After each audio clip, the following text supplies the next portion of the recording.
Alright, Shalom. First and foremost, I want to say, Kol Halayim La, Yahweh, Bahashem, Yahweh Shah, Bahashem Kakadash. Double honor to the elders and the apostles. Great Milson, I told me speaking to you well. Shalom, Shalom. It's Brother Yuam, and I'm going into trees symbolizing, the nations of people in the scriptures, alright? So I'm going to start at let's see, Mark chapter 8 and verse 22. Verse 21, it says, and he said unto them, how is it that ye do not understand?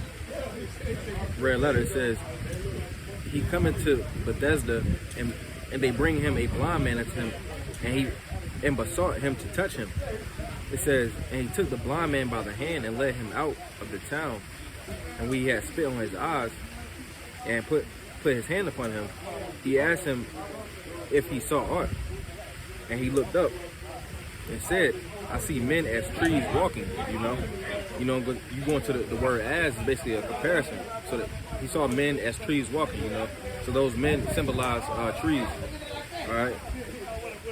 And to further prove this point, we're going to go to Isaiah chapter 13.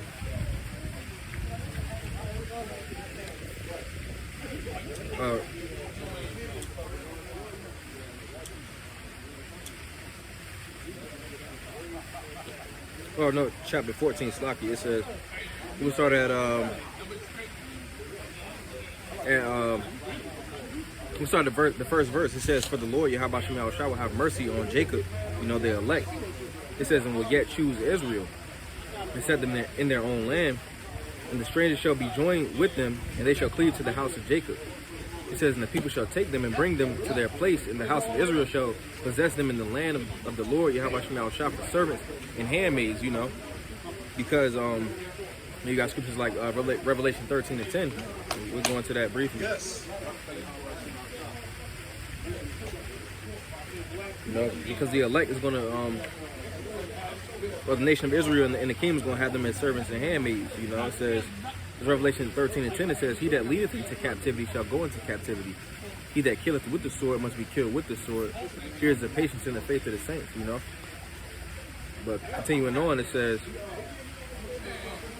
and it shall come to pass that the Lord shall give thee rest from thy sorrow, from thy fear, and from hard bondage wherein thou was made to serve.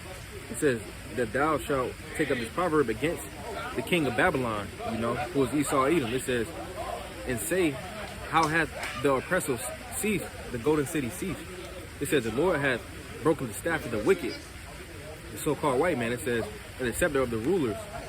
It says, he smote the people in wrath. He who smote the people in wrath will continue with throat.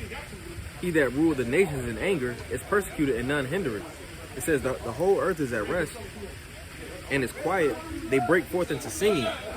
Verse 8, it says, yeah, the fir trees rejoice at thee, and the cedars of Lebanon saying, since thou art laid down, no fellow is come up against us. So that's a group of trees. That's symbolism for the nations or the people. All right. It says,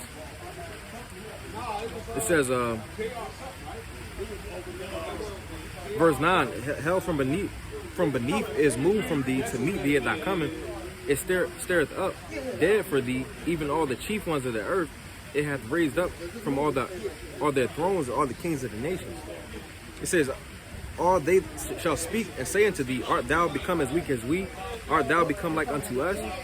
Because Esau Edom is going to be brought down to the grave, just like in Isaiah 47 and 1, But again, trees in the scriptures symbolize men, people, all right, or the nations.